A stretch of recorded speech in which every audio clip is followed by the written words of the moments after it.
हरि ओम हरि ओम।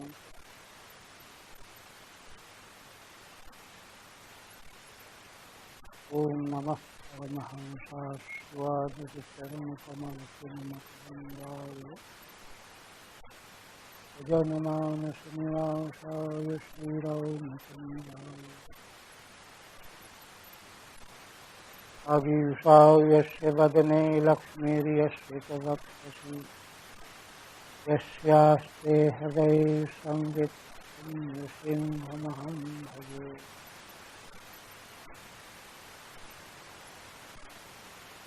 विश्वसर्ग विसर्गादि नवलक्ष्मण श्रीकृष्णाख्यं परं धाम जगद्धाम नमामि।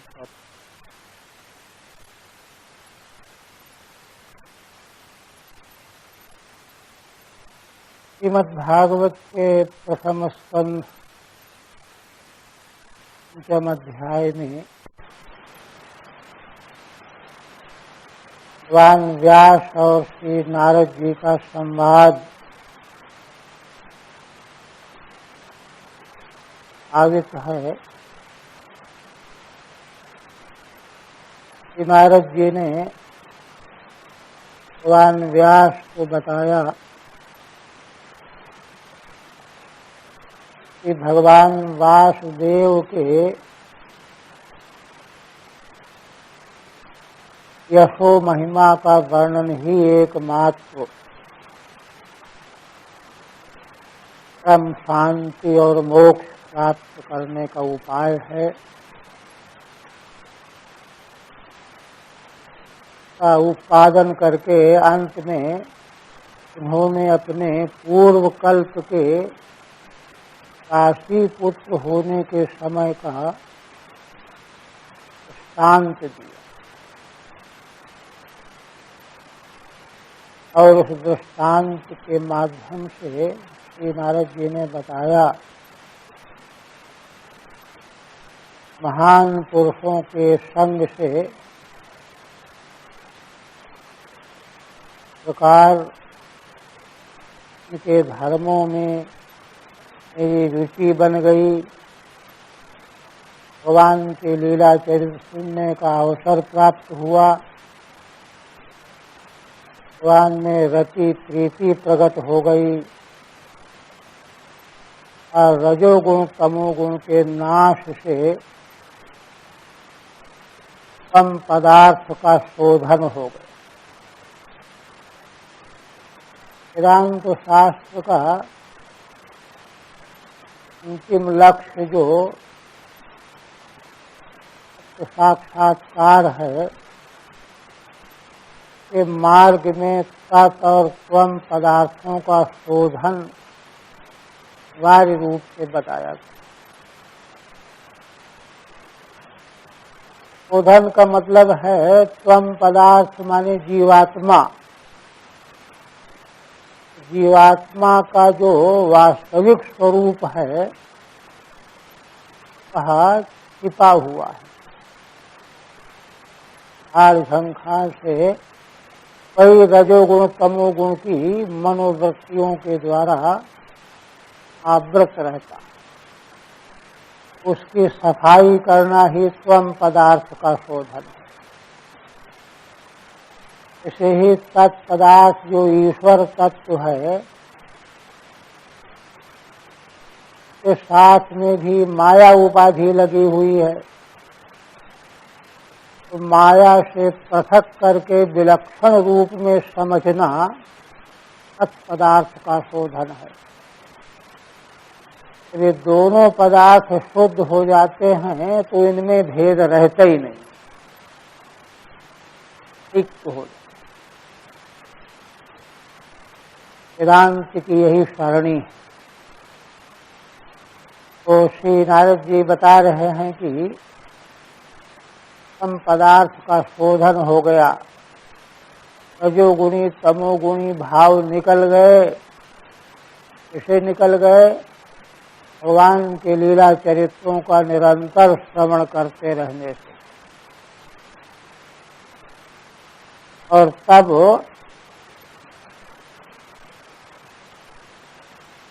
आगे फिर 27वें श्लोक के मूल में बताया, अस्मिन् तदा लब्धरुचेर महामुने यश्रवस्य स्खलिता मतिर्मम तयाहमेतत् सदसत्त्वमाया पश्ये मयि ब्रह्मणि कल्पितं परे। टीका मूल तो हो गया। यम स्वो यश, इन भगवान का यश प्राणी मात्र को बहुत प्रिय लगने वाला है। स्वामी जी कहते हैं ये प्रिय सब ही जहां लगी प्राणी राम का परिचय देते। और जब परशुराम जी ने कि ये कौन है, यही परिचय देते हैं, ये प्रिय सब ही जहां लगी प्राणी। ये तो वे हैं तो सबको प्रिय हैं, प्राणी मात्र जहां तक चाराचर। इसलिए जिन भगवान का यश जीव मात्र को परम प्रिय है, उन्हीं भगवान में मेरी रुचि बन गई। लब्ध रुचे है, रुचि जब बन जाती है तो रात दिन सुनते रहें और कुछ सुनने की इच्छा नहीं होती। लक्षण है रुचि का। क्या हुआ? मम अस्खलिता अप्रतिहता मति अभवत। मेरी मति अस्खलित, अप्रतिहत माने अकुंठित, निरंतर भगवानमयी मति बन गई और कुछ मेरी मति में रह ही नहीं गया। ये क्या हुआ? कहते हैं यया मत्या, जिस मति के द्वारा, अस्खलित मति के द्वारा, भगवान में अविचलित मति के द्वारा केवल भगवान ही दिख रहे हैं और कुछ नहीं, उस मति के द्वारा अरे माने कार्य कारणातीते, कार्य कारण जो प्रपंच है उससे अतीत ब्रह्म, कार्य कारणातीते प्रपंचातीते, ब्रह्म रूपे, ब्रह्म रूप में मई, और वह ब्रह्म रूप मुझसे अलग नहीं है। संबंध है दो, ब्रह्म रूपे और मई दोनों में सप्तमी है। प्रपंच से अतीत जो परम ब्रह्म स्वरूप है वही तो मेरा भी स्वरूप है। पदार्थ का शोधन हो जाने पर, स्वयं पदार्थ का शोधन हो जाने पर जीव ब्रह्म ही हो गया। ब्रह्म रूपे मई सदसत स्थूलम सूक्ष्मम, सत माने स्थूल, असत माने सूक्ष्म, कार्य कारण रूप, ये दोनों शरीर चैतत शरीरम स्वमाया स्वाविद्या कल्पितम, ये शरीर अपने ही आत्मा में जीवात्मा की अविद्या से कल्पित बने हुए थे। अभी तो उसको लग रहा था कि मैं शरीर हूं, मैं मन हूं, मैं अंतःकरण हूं,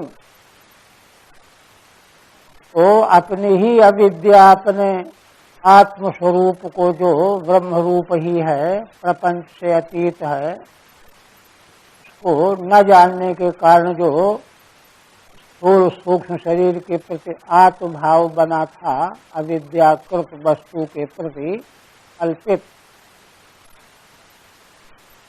न तो वस्तु तो अस्तित्व तत्क्षण में वो पश्यामी, तो मुझको दिखाई पड़ने लगा कि अरे मैं तो ब्रह्म स्वरूप ही हूँ। माया विद्या कल्पित जो स्थूल सूक्ष्म शरीर हैं,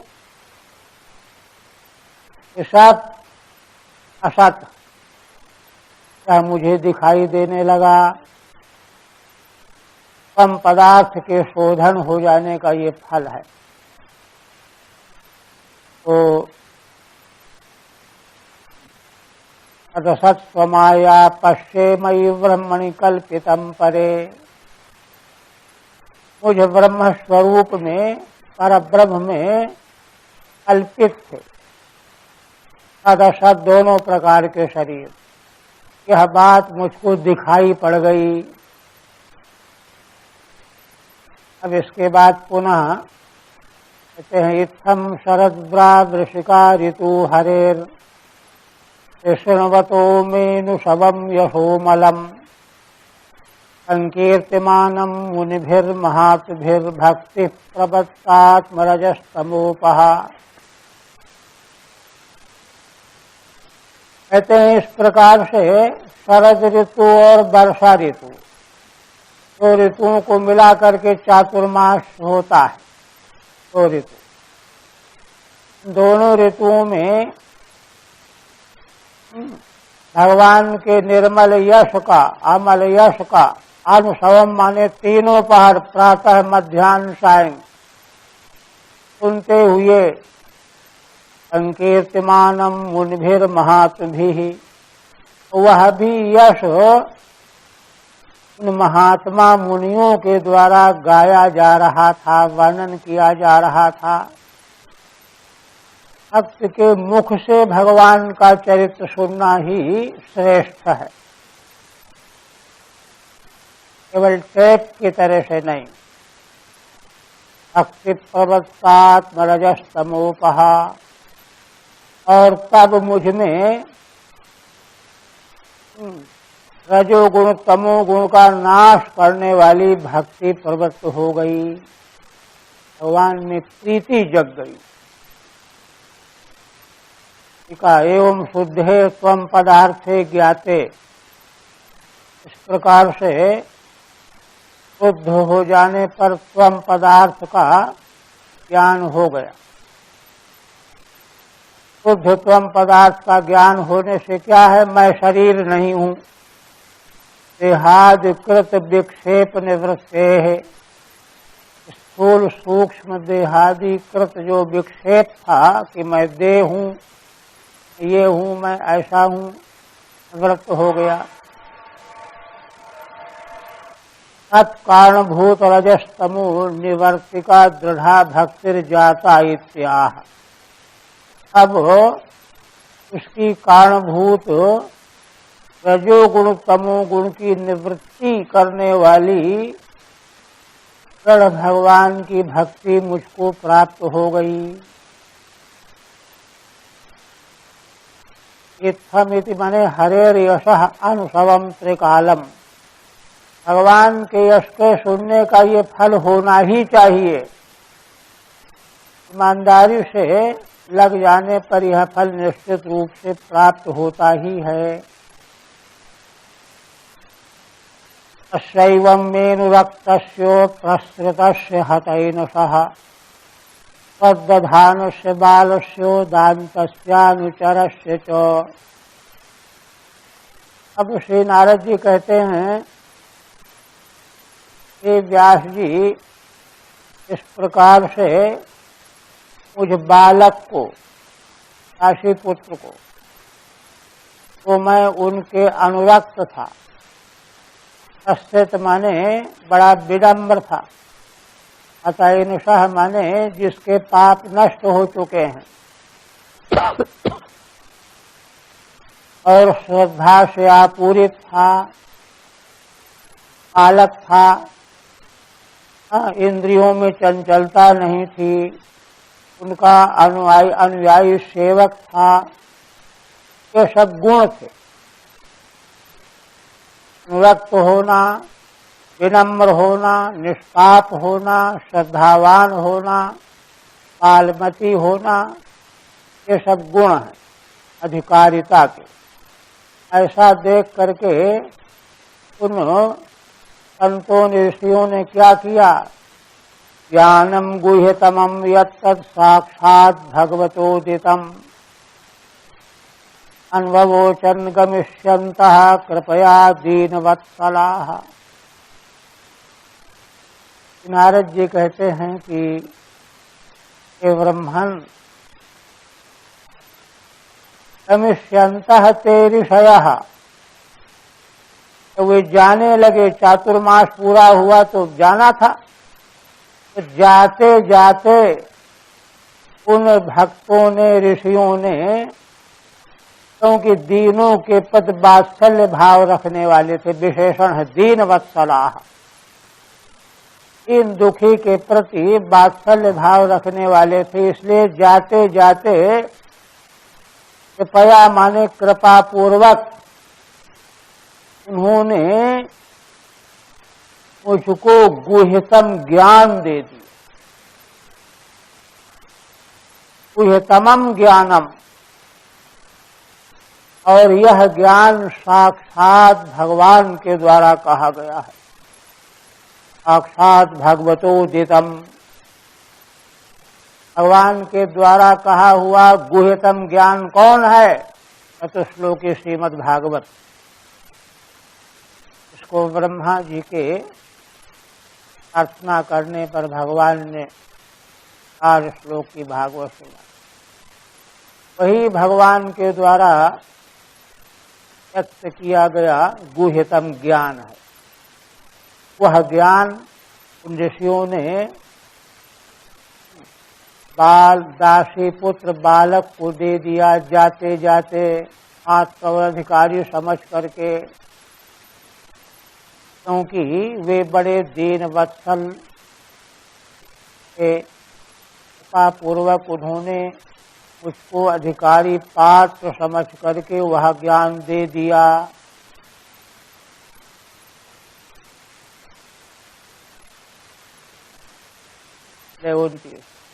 अस्य ज्ञान शुद्धत्वम पदार्थस्य, तो क्या हुआ कि नारद जी ने बताया कि ज्ञान के द्वारा शुद्धत्वम पदार्थ ज्ञान हो गया। जीवात्मा जो मेरा अपना स्वरूप है, हम सबका, उसका शुद्ध स्वरूप का ज्ञान हो गया,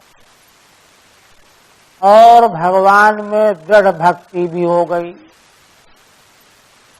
और जब भगवान में दृढ़ भक्ति हो गई तो विनम्रता आदि ये 6 गुण अपने आप आ जाते। श्रद्धा, विनम्रता, दीनता, सरलता, सेवा भाव, ये सब अपने आप आ जाते।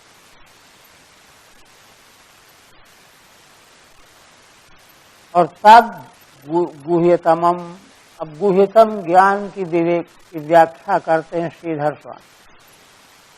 क्योंकि देखिए, पहले गुह्य हम समझें, फिर गुह्यतर, फिर गुह्यतम। अमप प्रत्यय है। अमप प्रत्यय अतिशय अर्थ में होता है। ऐसे कोई सामान्य बुद्धिमान, 2 में से तुलना करना हो तो बुद्धिमत्तर, और सब में जो सर्वाधिक बुद्धिमान बुद्धिमत्तम। उसी प्रकार से गुह्य, गुह्यतर और गुह्यतम, तो भगवान के द्वारा उपदेश किया गया ज्ञान गुह्यतम दिया गया है।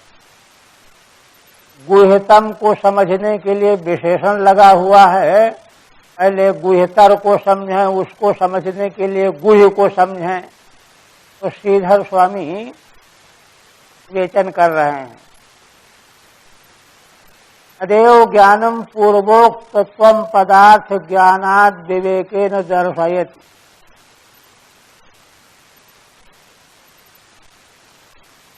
ऊपर है अस्य, हाँ, ये तो हाँ, साधन भूत धर्म तत्व ज्ञानम गुह्यम। गुह्य क्या है?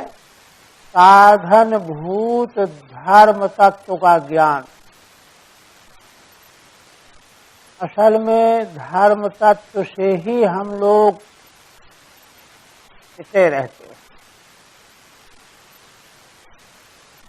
धर्म तत्व का ज्ञान साधन है। साधन, धर्माचरण साधन है। उस धर्माचरण रूप साधन धर्म का तत्व क्या है, का ज्ञान जो है वह गुह्य ज्ञान है। क्योंकि साधन हर किसी को थोड़े बताया जाता है, पात्र को बताया जाता है। वाले तो बहुत हो सकते हैं, जो पात्र को बताया जाता है साधन भी अलग अलग। वह तो होता है गुह्य ज्ञान। धर्म तत्व का जो ज्ञान है गुह्य ज्ञान। श्रीमद् भागवत की व्याख्या जो आजकल चल रही है वह साधन भूत धर्म तत्व का ज्ञान नहीं परोसा जा रहा, वो तो परोसा जा रहा है, लेकिन जो नींव है, इसमें बिल्डिंग बननी है, खड़ी होनी है, बंद किए हुए हैं, पट्ट किए हुए हैं, पहला गुह्य। तत्साध्यम विविक्तात्म ज्ञानम गुह्यतरम। और इस साधन भूत धर्म तत्व ज्ञान के द्वारा साध्य क्या है? विविक्तात्म ज्ञान, माने दोनों देश, स्थूल सूक्ष्म देश से अलग मैं जीवात्मा हूं। ये ज्ञान जो है इस साधन भूत धर्म तत्व ज्ञान का ये फल है, इससे बनेगा। पहली सीढ़ी पार करेंगे तब दूसरी सीढ़ी ये मिलेगी। विविक्तात्म ज्ञान यह गुह्यतर है, वही गुह्यतर। और फिर अंतिम में माने तत् और स्वम पदार्थ दोनों शोधित होकर के अभेद बोध हो गया। अखंड अद्वैत तत्व के अलावा और कुछ है ही नहीं, यह गुह्यतम ज्ञान है। और यही गुह्यतम ज्ञान भगवान के द्वारा चतुश्लोकी भागवत में प्रदान किया। श्रीमद् भागवत चतुश्लोकी के जो 4 श्लोक हैं, अब मनन निरंतर बुद्धिस्थ रखना चाहिए। हम एवासमेवाग्रे, भगवान कहते हैं कि सृष्टि के पहले मैं ही था, असत से परे और कुछ भी नहीं था। सृष्टि हुई तब क्या हुआ? जब सृष्टि हुई तो मैं ही सृष्टि के रूप में भी हुआ, और सृष्टि का जब प्रलय हुआ तो मैं ही अवशेष रह गया। तो माने सृष्टि के पूर्व, सृष्टि की अवस्था में, सृष्टि के पश्चात, तीनों अवस्थाओं में मैं ही मैं था। बीच में ये क्या दिखाई दे रहा है? ऋते अर्थम यत्, दूसरा श्लोक, ऋते अर्थम यत् प्रतीयेतो न प्रतीयेत चात्मनि तद्विज्ञानात्मनो मायाम, तीसरे श्लोक। और फिर माया, माया का विलास। तीसरे श्लोक में फिर भगवान ने बताया कि जैसे पंचभूत समस्त विश्व ब्रह्मांड में व्याप्त, क्योंकि पंचभूतों से ही सब बना है, वैसे ही मैं भी स्थावर जंगम समग्र विश्व में व्याप्त हूँ, स्थित हूँ, मौजूद हूँ। चौथे श्लोक में निर्गमन कर दिया कि एतावदेव जिज्ञासम तत्व जिज्ञासुनात्। आत्मा परमात्मा का जो तत्व जानना चाहता है उसको इतना ही जानना है, अन्य व्यतिरेक के द्वारा। यही ज्ञान भगवान ने चतुश्लोकी भागवत के रूप में उपदेश। वही ज्ञान यहाँ नारद जी कह रहे हैं कि उन दयालु ऋषियों ने जाते जाते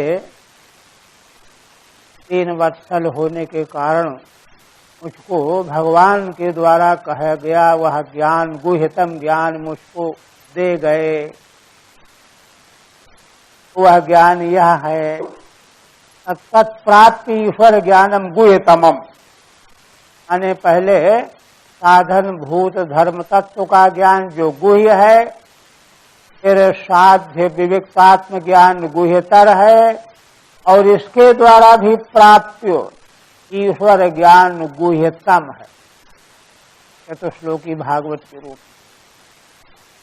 भगवता उदितम भागवतम, भगवान के द्वारा कहा भागवत शब्द की व्युत्पत्ति एक यही है। भगवता उदितम प्रोक्तम भागवतम, भगवतः आगतम भागवतम, भगवतः इदम भागवतम, तीन तरह से व्युत्पत्ति की जाती है, तीनों का एक ही तात्पर्य।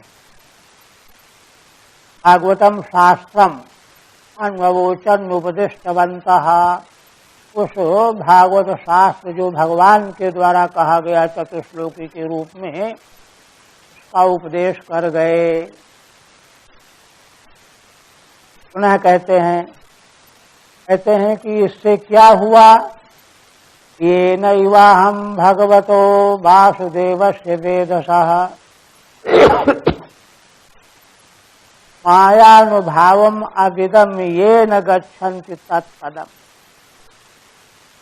नारद जी कहते हैं कि उन ऋषियों के द्वारा दिए हुए गुह्यतम ज्ञान के द्वारा ही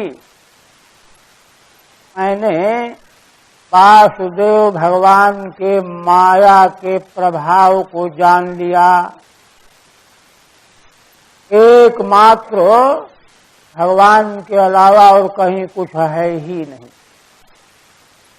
इतर रूप में जो भासमान हो रहा है, यह भगवान की माया का विलास है। यानी प्रपंच से अभिन्न माया, प्रपंच माया से पृथक नहीं है, माया का ही विलास है। और माया भगवान से पृथक नहीं है, इसलिए प्रपंच माया सब भगवान ही हैं। यह बात मैंने जान लिया। माया अनुभाव अविदम ये न गच्छन्ति तत्पदम। और कहते हैं कि यह जान लेने पर ही तत्पद को ज्ञानी लोग प्राप्त करते हैं। अगर इस तरह से नहीं जानते तो नहीं प्राप्त कर पाते, भटकते रहते हैं। तदेव ज्ञानम पूर्वोक्त त्वम पदार्थ ज्ञानाद विवेकेन दर्शयति। इसी गुह्यतम ज्ञान प्राप्ति को तो त्वम पदार्थ का ज्ञान हो जाने के बाद विवेक करके दिखा रहे हैं। अविदम माने ज्ञातवान हम, ज्ञातवान हम मैंने जान लिया। एकमात्र परब्रह्म परमेश्वर परमात्मा भगवान के अतिरिक्त और कुछ भी नहीं। ये जा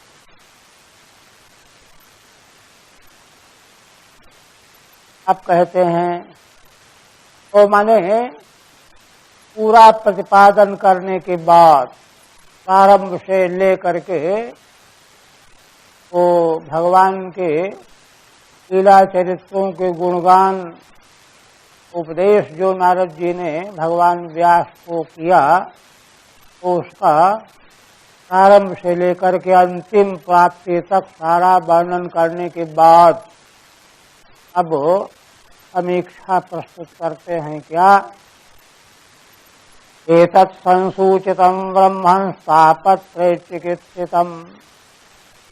हे ब्रह्मन, हे व्यास जी, देखो हमने आपसे आपत्त्रय की चिकित्सा दवाई, आपत्त्रय चिकित्सितम संसूचितम,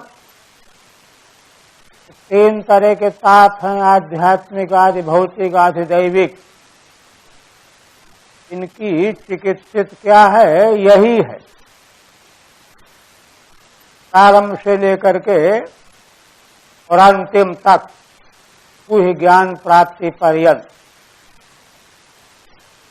यदि ईश्वरे भगवती कर्म ब्रह्मणि भावितम, और उसका रूप क्या है? ईश्वर भगवान में तो ईश्वर हैं, नियामक हैं, भगवान हैं और ब्रह्म हैं, माने कार्य कारणातीत हैं। उन्हीं में अपने कर्मों को समर्पण कर देना। सब कुछ जो है अपने तीनों प्रकार के कर्मों को भगवान में समर्पण करना, क्योंकि भगवान के अतिरिक्त और कुछ है नहीं जब, इसलिए ईमानदारी से भगवान में ही कर्मों को समर्पण करना ही तीनों तापों से छूटने की औषधि है। अब कहते हैं साधन धर्म रहस्यम च सूचितम इत्याह एतदेति। अब माने अंतिम तत्व ज्ञान प्राप्त करने का साधन जो धर्म है उसका रहस्य सूचित हो गया। क्या माने अपने समग्र कर्मों को भगवान में अर्पण करना। ये तापत्रय से आध्यात्मिका देह चिकित्सितम भेषजम निवर्तकम, आध्यात्मिक अधिदैविक आदि जो तीनों प्रकार के ताप हैं उनकी यह औषधि है, निवर्तक है ना। कैसे सत्व शोधकमिति यावत, असल में तापत्रय हैं वे नहीं, लेकिन बिना हुए हम उनके फंदे में पड़े हुए हैं। क्यों? सत्व शुद्ध नहीं है, चित्त शुद्ध नहीं होने से। इसलिए कोई ऐसा साधन हो तो चित्त को शुद्ध कर दे, सत्व को शुद्ध कर दे, तो तापत्रय पहले से भी नहीं है। सिद्धांत तो यही है। सत्व शोधकमिति यावत किम तत्, वह साधन क्या है? भगवती भावितम समर्पितम यत् कर्म तत्, माने समग्र कर्मों को भगवान में अर्पित कर देना, समर्पित कर देना, भावित कर देना। संभूते भगवती, इस प्रकार के भगवान में ईश्वरे सर्वनियंतरी,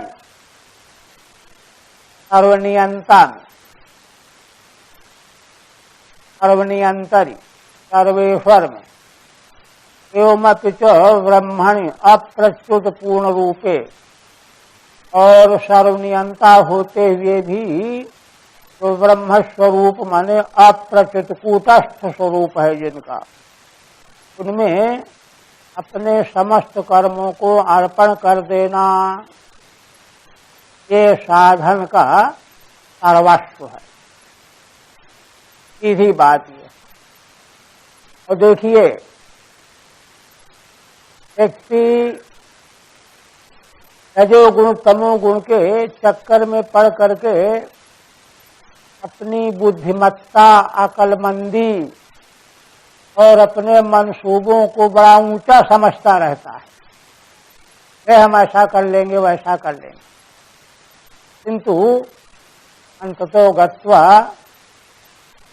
वह मिट्टी में मिल जाए।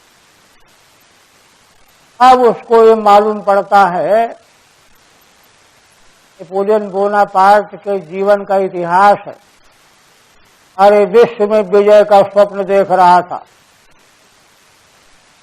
करीब की ओर विजय करने के लिए गया, बीमार पड़ गया। 27 दिन तक अन्न जल बंद। लोग आते थे, डॉक्टर बड़े बड़े अच्छे अच्छे इलाज करने वाले, मिलने जुलने वाले। आप बताइए कहाँ से डॉक्टर बुलवाएं? ऑस्ट्रेलिया से बुलाएं, पेरिस से बुलाएं। किंतु जब 27 दिन तक वह दुख भोगता रहा, उसके दिमाग में एक बोध पैदा हुआ, अरे देखो मैं कितना बड़ा सपना लिए फिर रहा था और मैं चाहता नहीं हूं कि भी मरूं, लेकिन ऐसा लगता है कि मैं मर जाऊं। माने मैं इस सच्चाई को जान ही नहीं पाया कि मैं कुछ भी नहीं हूं। तो नहीं जान पाया। ये जो पास के लोग हैं, आने जाने वाले मित्र, इन्होंने बेवकूफ बनाया मुझे प्रशंसा करके, बड़ी ऊंची बातें करके, आप ऐसे हो वैसे हो। उसी भुलाओं में मैंने यह जीवन बर्बाद कर दिया। वास्तव में पहले जीवन के अंत का विचार करके संसार में कदम रखना चाहिए। आपको तो एक प्रसंग आया है ना कि दक्ष के जब पुत्रों को सृष्टि की उत्पत्ति के लिए दक्ष ने आज्ञा दिया, तपस्या करने के लिए गया, तपस्या करके सृष्टि करेंगे। नारद जी ने उनसे कूट प्रश्न किया, जानते हो इसकी बीज भूमि क्या है? पिता के आदेश को जानते हो? 6 प्रश्न वहां है ना। अंत में उन्होंने विवेचन करके कहा, अरे कान पकड़ लिया, सृष्टि वृष्टि नहीं करनी है, रक्त हो गए। तो अगर सत्य को कोई जान ले उस बवाल में पड़े ही नहीं। अंत में जब उसके साथी लोग आए तो उन्होंने फिर कहा कि साहब आज्ञा दीजिए, हम कहाँ से किसको बुलाएं?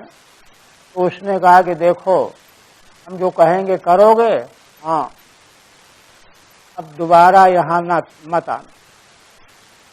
उन लोगों ने मुझको चैन से जीने नहीं दिया, कम से कम मर लेने दो।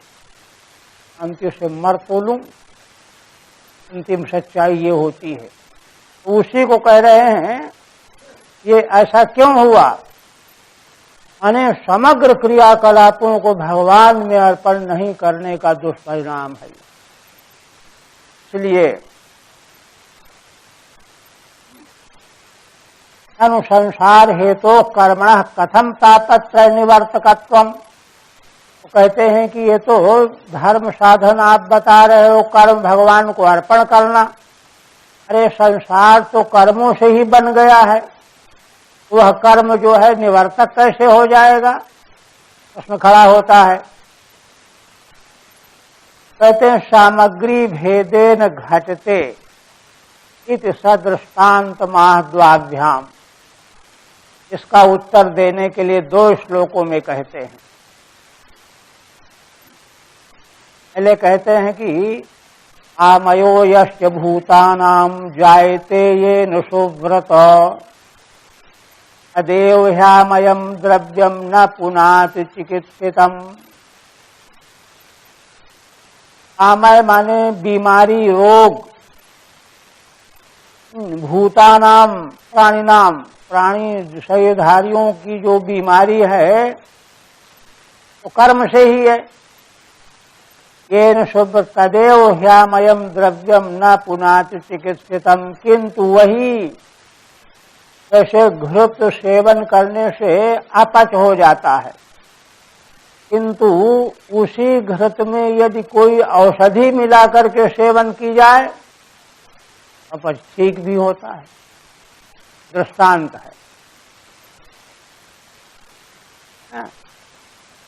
अदेव ह्यामयम् द्रव्यम, वह आमय द्रव्य के सहित यदि मिला करके सेवन किया जाए तो किम चिकित्सितम न पुनाति, वह औषधि के रूप में स्वीकार करने पर पवित्र नहीं करेगा, जरूर करता है।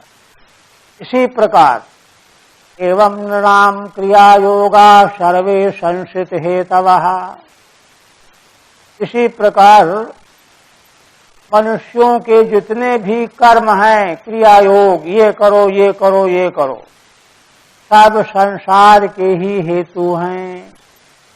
किंतु अगर उन समस्त कर्मों को आएवात विनाशाय कल्पन्ते कल्पिताः परे, अगर उन कर्मों को परे माने भगवती ब्रह्मणि ब्रह्म परमेश्वर में अर्पित कर दिया जाए, अपने लिए हम नहीं करते हैं, भगवान के लिए करते हैं, तो वे कर्म जो हैं अकर्म हो जाएंगे, विनष्ट हो जाएंगे।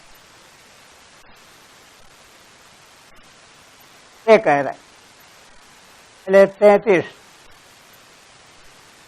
कहते हैं कि सामग्री भेदेन घटते अदृष्टान्त माह क्या मयो रोगो येन घृतादिना जायते। जो बीमारी, रोग घृत खाने से पैदा हुआ है, तदेव केवलम आमय कारणभूतम द्रव्यम, उसी आमय का कारणभूत जो घृत द्रव्य है,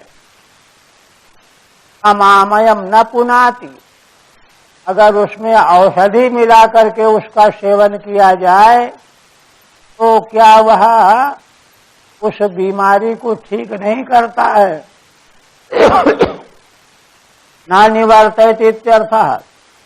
किंतु चिकित्सितम द्रव्यांतरिर्भावितम सत् पुनात्येव यथा, किंतु कुशल वैद्य के द्वारा दूसरी दवाई के साथ में वही घृत सेवन करने पर जो है रोग को निर्मूल कर देता है, जैसे था इसी प्रकार से आत्म विनाशाय कर्म निवृत्तये कल्पन्ते समर्था भवन। तो कर्म हम प्राणियों के द्वारा होते हैं, अगर वे समग्र कर्म भगवान को अर्पण कर दिए जाएं तो वे कर्म नष्ट हो जाते हैं, निर्मूल हो जाते हैं, उनका विनाश हो जाता है, फल देने वाले नहीं रह जाते हैं। अरे ईश्वरे कल्पिता अर्पिता संतः, क्योंकि वे तो भगवान को दे दिए गए, हमको फल क्यों देंगे? अब अत्र च प्रथमम महत् सेवा। अब यहाँ तक जो है समग्र क्रम इधर स्वामी श्री नारद जी के उपदेश के अनुसार सारा क्रम वर्णन करते हैं। पहले क्या? पहले महान पुरुषों की सेवा। श्री नारद जी को चातुर्मास में दासी पुत्र की अवस्था में संतों की सेवा करने का अवसर मिला। अतश्च तत्कृपा, इससे क्या हुआ? वे कृपा करने लगे बालक पर। अतस्तद्धर्म श्रद्धा, और तब उन संतों के धर्म में श्रद्धा हो गई, भगवान के लीला चरित्र गुणगान में। अतो भगवत कथा श्रवणम, और तब श्रवण का अवसर मिल गया, श्रवण होने लगा। अतो भगवती रति ही, सुनते सुनते भगवान में प्रेम पैदा हो गया।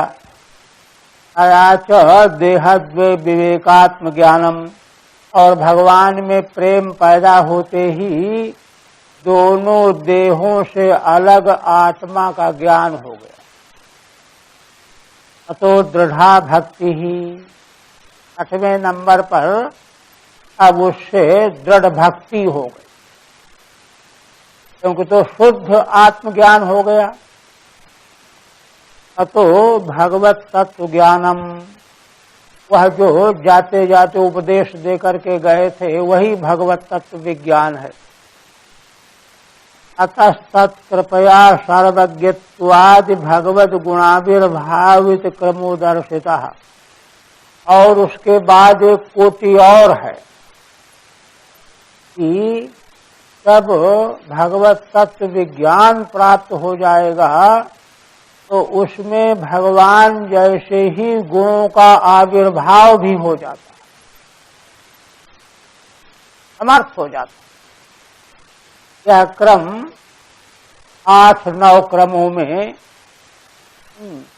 इधर स्वामी ने स्पष्ट कर दिया कि श्री नारद जी के उपदेश के प्रकरण से प्राप्त होता है।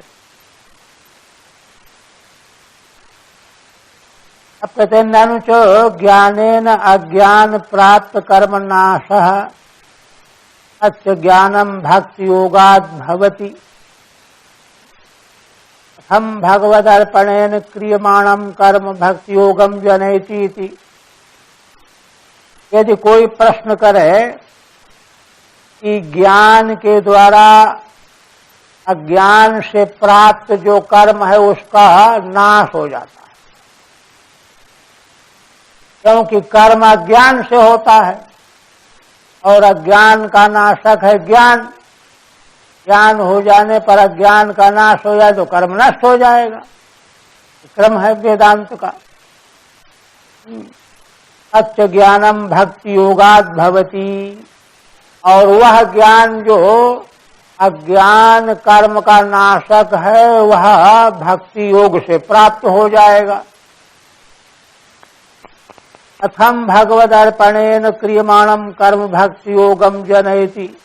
फिर आप यह क्यों कहते हैं कि समग्र कर्म भगवान में अर्पण कर दिए जाएं तो वह भक्ति योग को उत्पन्न कर देंगे। जनयति सदाचारेण दर्शयति। कहते हैं यह बात सदाचार के द्वारा प्रमाणित की जा रही है। कृपया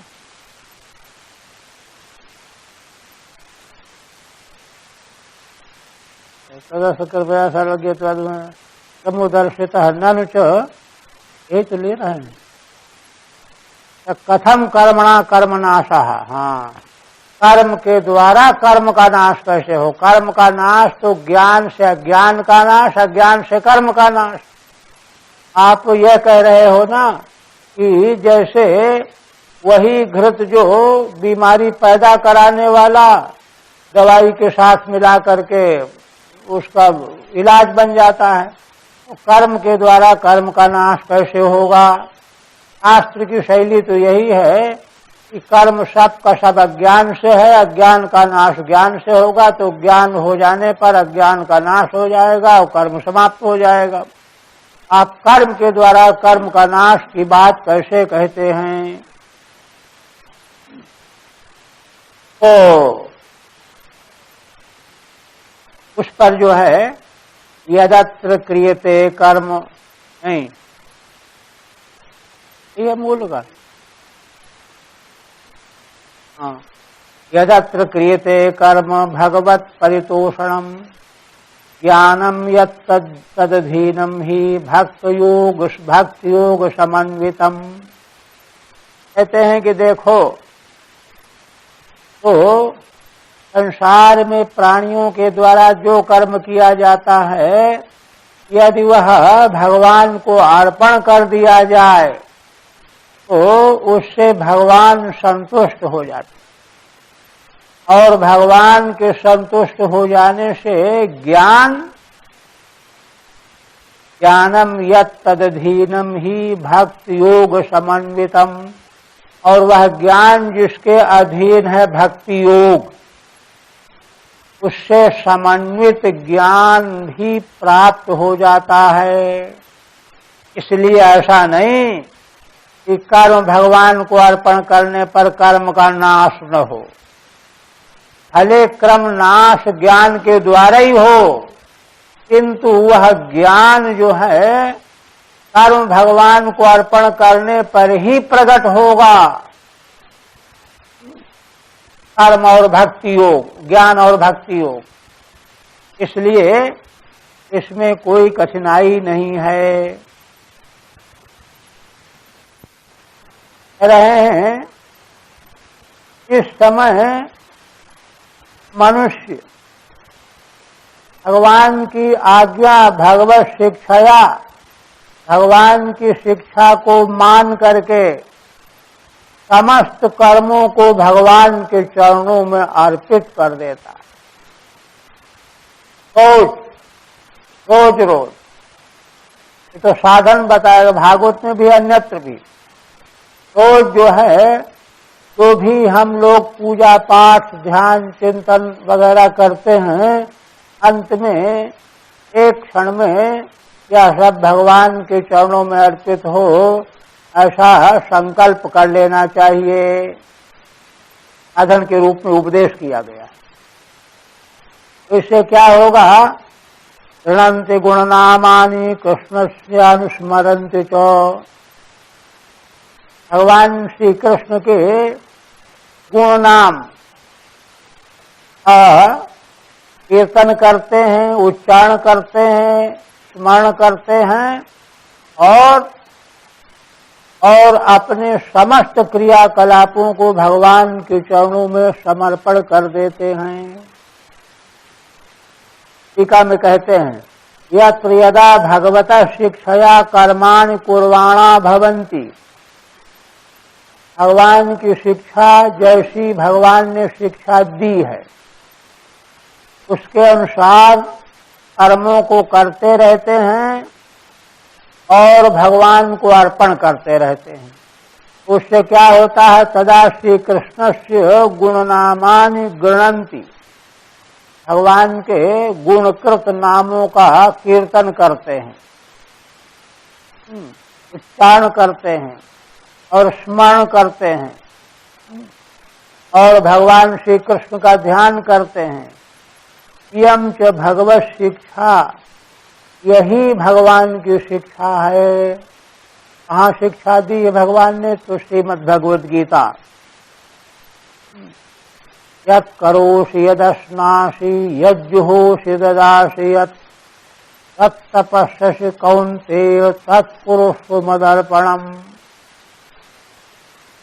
हे कौन्तेय अर्जुन, तुम जो जो कुछ करते हो, जो खाते हो, जो हवन करते हो, जो दान करते हो, जो तप करते हो, वह सब मुझको अर्पण कर दो। ऐसा अर्पण करने से और भगवान के गुणों का चिंतन स्मरण कीर्तन करने से उसको अपेक्षित ज्ञान और भक्ति योग प्राप्त हो जाता है। कीर्तन स्मरण रूप भक्ति हेतुत्व मुक्तम,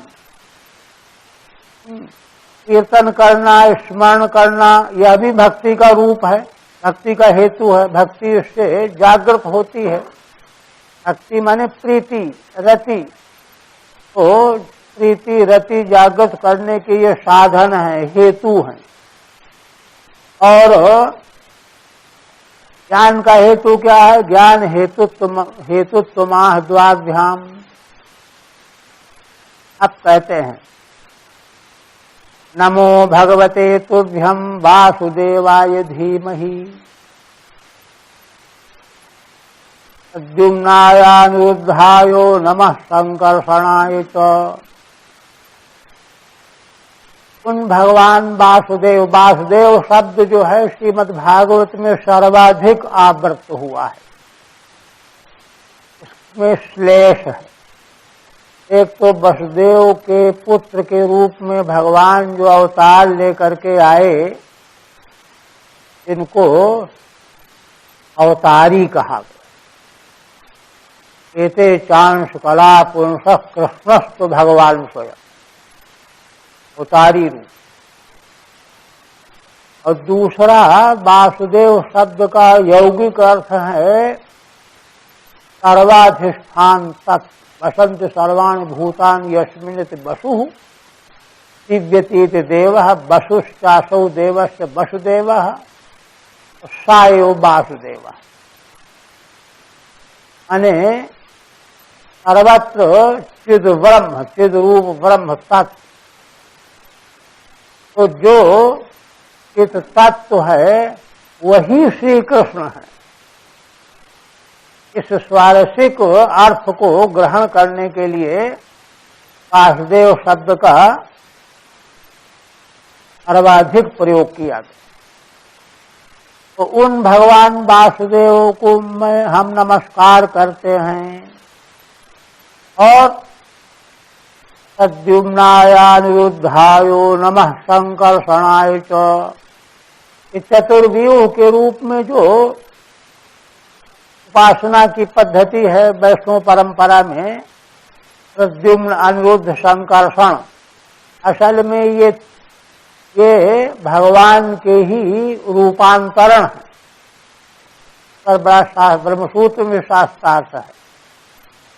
प्रद्युम्न को जीव का प्रतीक कहा जाता है। ऐसे ही अनिरुद्ध संकर्षण अहंकार और मन, मन बुद्धि चित्त अहंकार जो चार प्रकार का अंतःकरण चतुष्टय है, तो चित्त के अधिष्ठाता भगवान वासुदेव व्यापक तत्व। तो असल बात यह है कि चतुर्व्यूह के रूप में ना भगवान के सगुण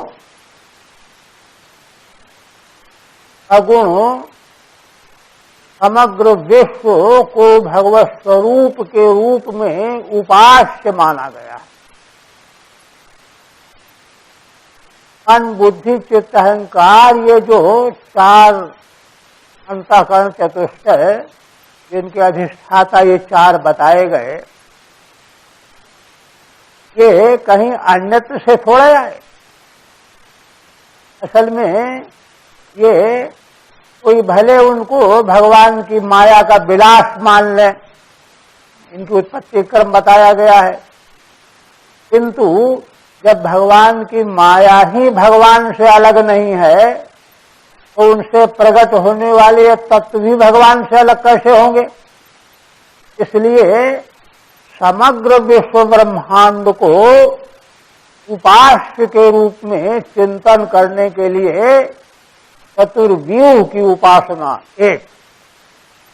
दूसरी बात यह है कि इनके समष्टि स्वरूप को केवल मात्र वर्तमान जगत को ही नहीं लेना है, भूत भविष्य वर्तमान त्रैकालिक सर्वदेश सर्वकाल सर्ववस्तु समग्र, जैसे कि विश्व की उपासना के प्रसंग में मांडूक्योपनिषद में समग्र विराट को जो है विश्व कहा गया है, विश्व वैश्वानर समग्र विराट, क्योंकि सबके साथ में उसका अभेद तादात्म्य विवक्षित है वहां पर। इसी प्रकार से समग्र सगुण ब्रह्म के रूप में अभेद विवक्षित मान करके चतुर्व्यूह की उपासना का ये क्रम जो है रखा गया है।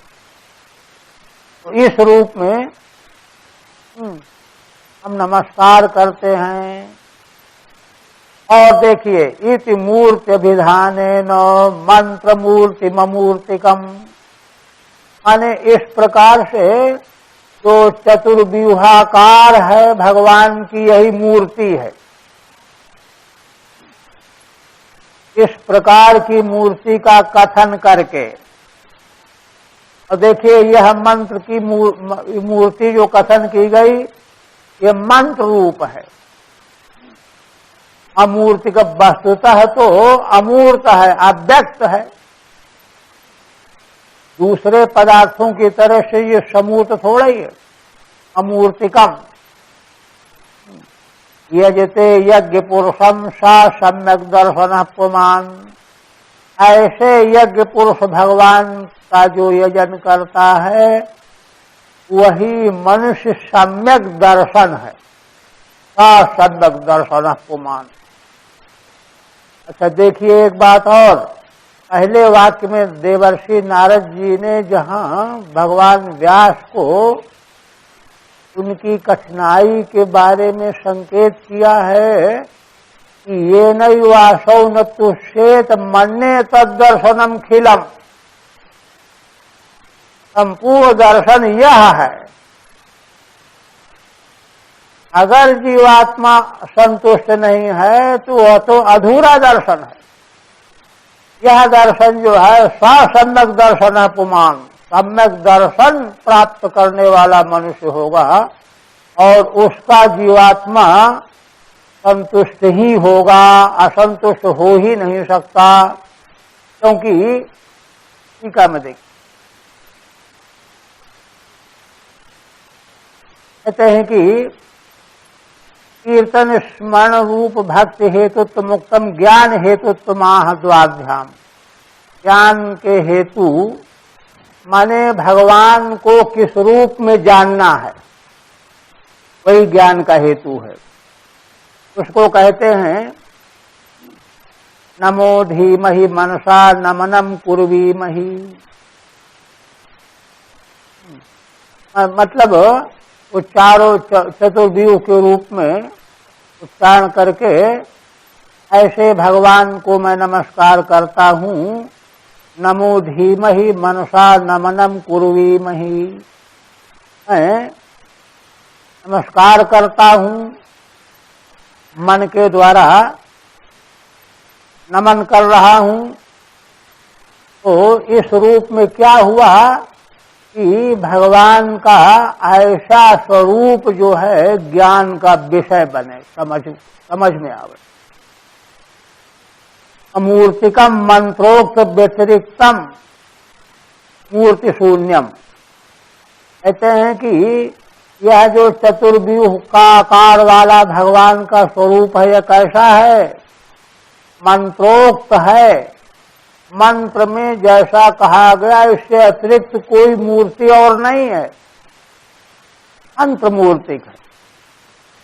मंत्रोक्त से अतिरिक्त कोई मूर्ति नहीं है।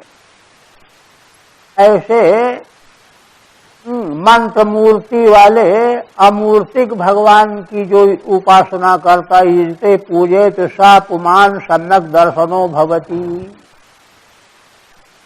वह पुरुष जो है सम्यक दर्शन वाला होता है।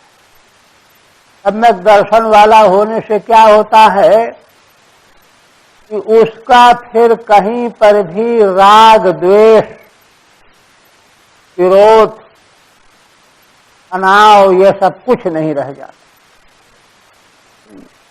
ए और उपादेय दोनों दृष्टि जो है गलित हो जाती है, समाप्त हो जाती है। शांति तभी मिलती है। और जब तक हेयोपादेय दृष्टि बनी रहती है तब तक तनाव बना रहता है। अब कहते हैं इमं स्वनिगमं ब्रह्मण्य वेत्य मदनुष्ठितम् अदान में ज्ञानमैश्वर्यम स्वस्मिन् भावम च केशवः।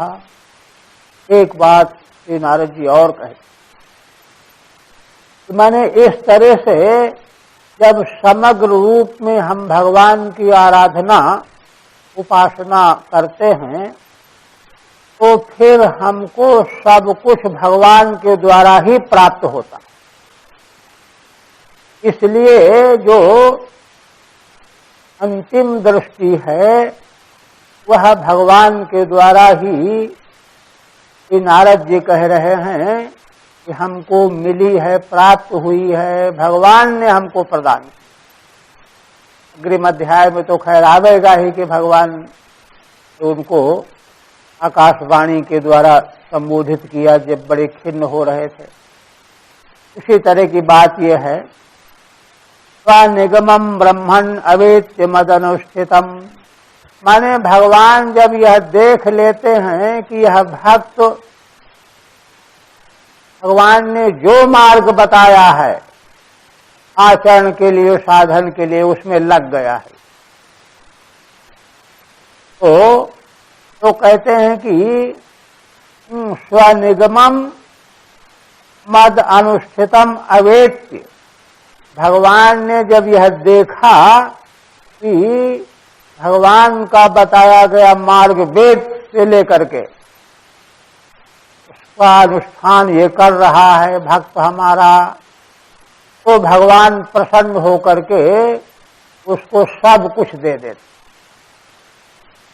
गीता में है ना, ददामि बुद्धियोगम तम येन माम उपयान्ति ते।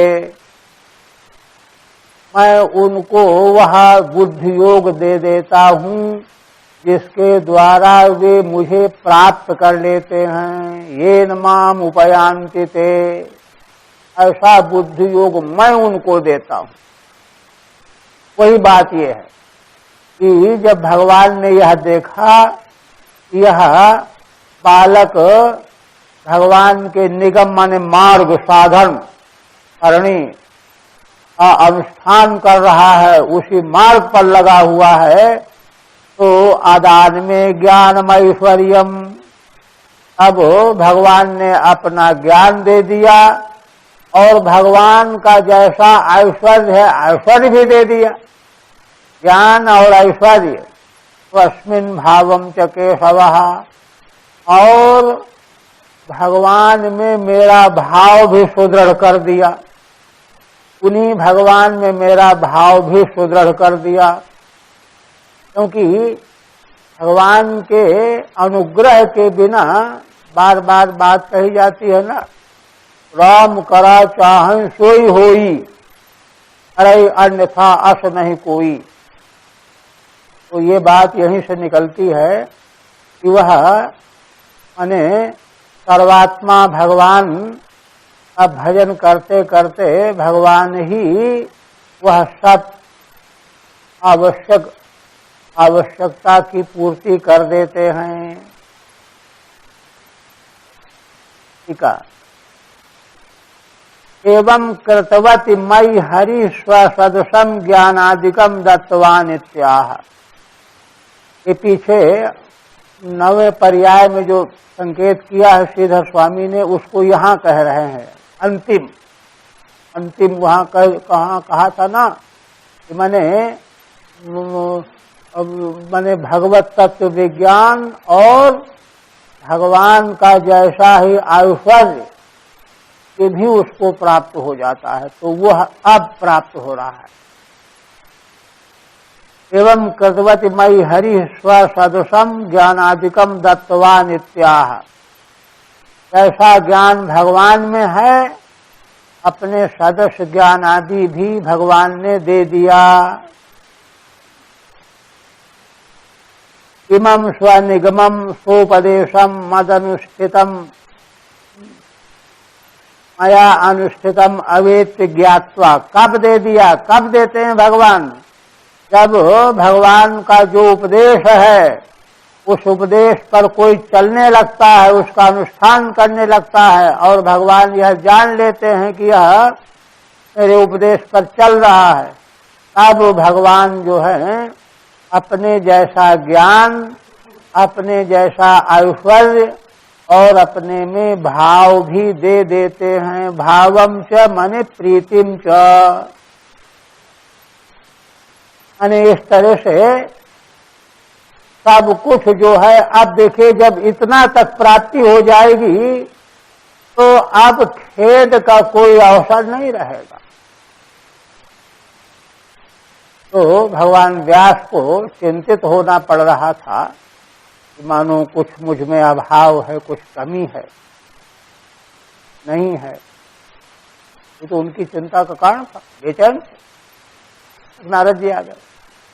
तो जब भगवान का जैसा ही ज्ञान, ऐश्वर्य और भगवत प्रीति, भाव, भक्ति, यह सब भगवान ने दे करके पूर्ण कर दिया, तो रिक्तता का सवाल ही नहीं रहा। इसलिए कहते हैं कि देखो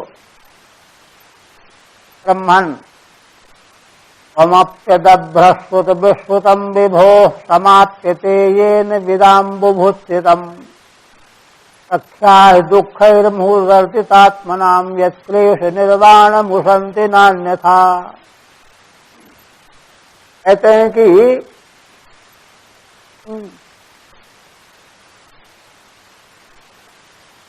त्वमपि अदभ्रश्रुत।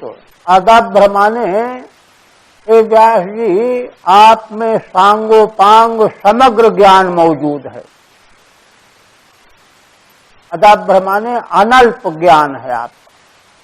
आपका ज्ञान कोई ऐसा वैसा नहीं है। अदभ्र ज्ञान से आप केंद्र है ना। अदभ्रश्रुत इसको संबोधन मान लीजिए, माने परिपूर्ण ज्ञानवान।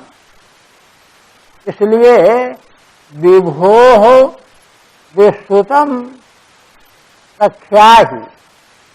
भगवान के विश्रुत लीला चरित्रों का कथन कीजिए, प्रख्याहि। तो क्यों कथन करें?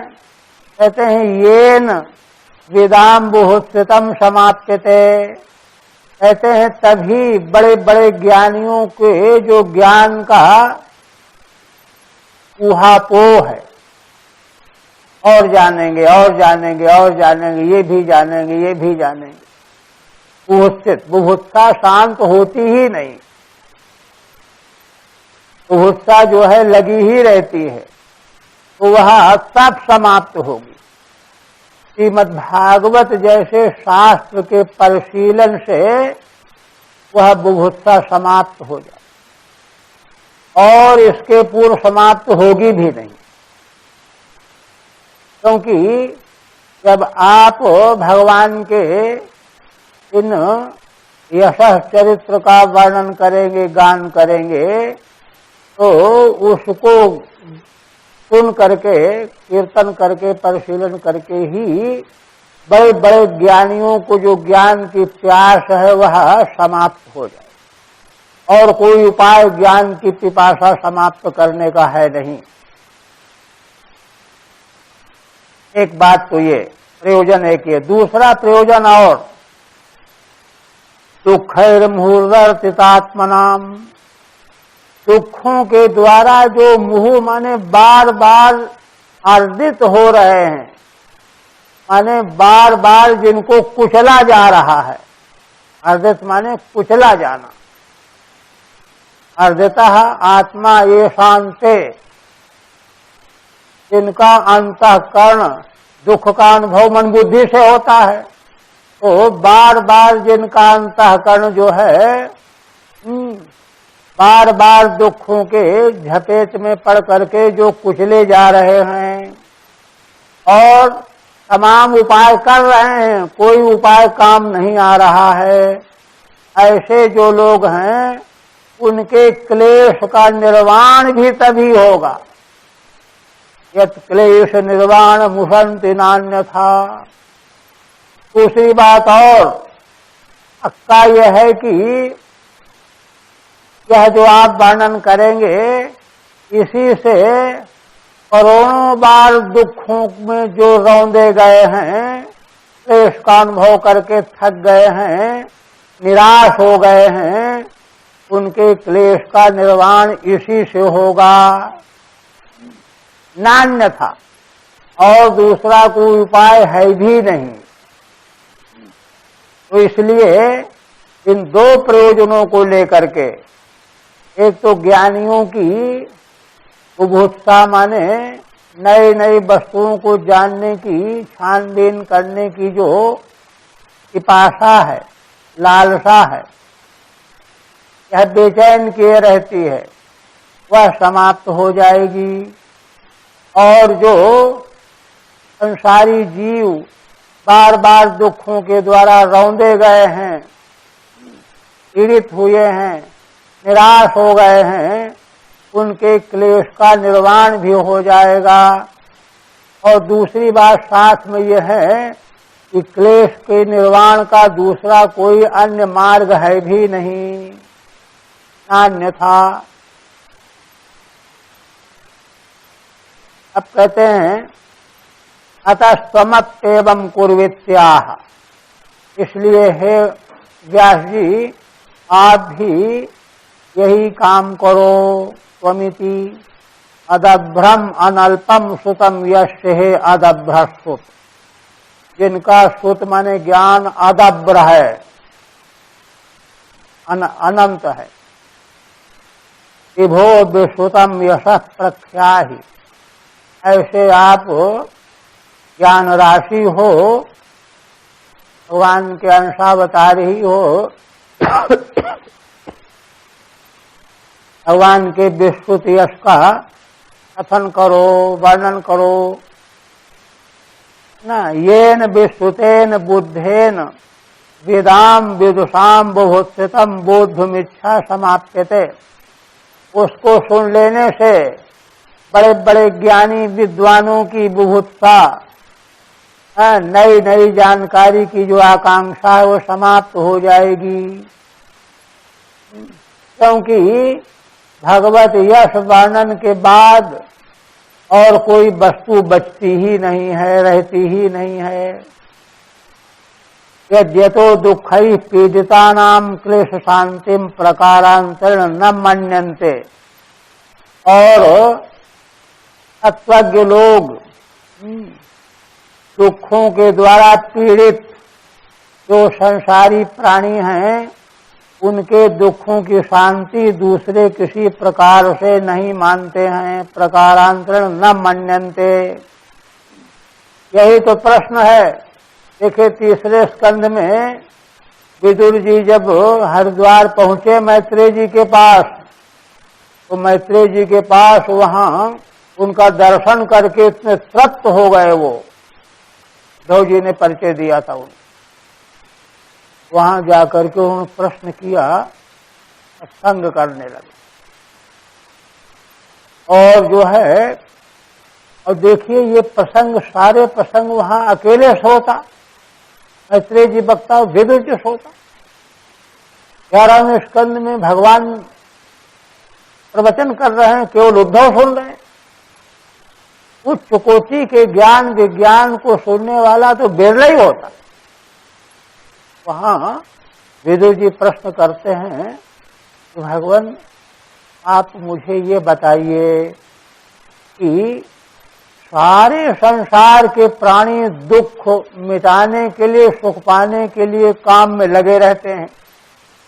मनसा वाचा कर्मणा तीनों प्रकार के क्रियाकलाप, सुख मिले दुख चला जाए, इसके लिए लगे रहते हैं। किंतु आज तक सुख मिला नहीं, दुख गया नहीं। देखिए, कोई आदमी जब किसी आशा को लेकर के कहीं जाता है कि वहां जाने पर यह फल मिल जाएगा, गया और नहीं मिलता, लौट आता, दूसरे दिन फिर नहीं जाएगा, अरे हम गए थे मिला नहीं। किंतु मनुष्य की क्या हालत है, यह काम वह करोड़ों जन्मों से कर रहा है, सुख पाने के लिए, दुख मिटाने के लिए, और आज तक सुख मिला नहीं, दुख गया नहीं, किंतु फिर भी काम वही करने में लगा हुआ है। विराम देना चाहिए, हटाओ, कुछ नहीं हो रहा है इससे। लेकिन उससे शांति भी नहीं प्राप्त हो रही, वह क्रियाकलाप प्रयत्न में लगा हुआ भी रह रहा है। यह कैसे हल हो, यह प्रश्न है, उच्च कोटि का पारमार्थ दर्शन का प्रश्न। तो ये सब शास्त्रों के अंदर निर्णीत है कि जो क्लेशों से मर्दित हो रहे हैं प्राणी, उनके क्लेशों का नाश भगवत चरित्र गुणगान किए बिना समाप्त हो नहीं सकता, दूसरा कोई मार्ग ही नहीं है। हरि ओम तत्सत्। श्रीमद्भागवते महापुराणे परमहंस्यां संहितायां प्रथम स्कंधे व्यास नारद संवादे पंचमोऽध्याय। ओम भगवदर्पणमस्तु। ओम सच्चिदानंद भगवान की। कल तो प्रतिपदा रहेगी ना, कल प्रतिपदा रहेगी।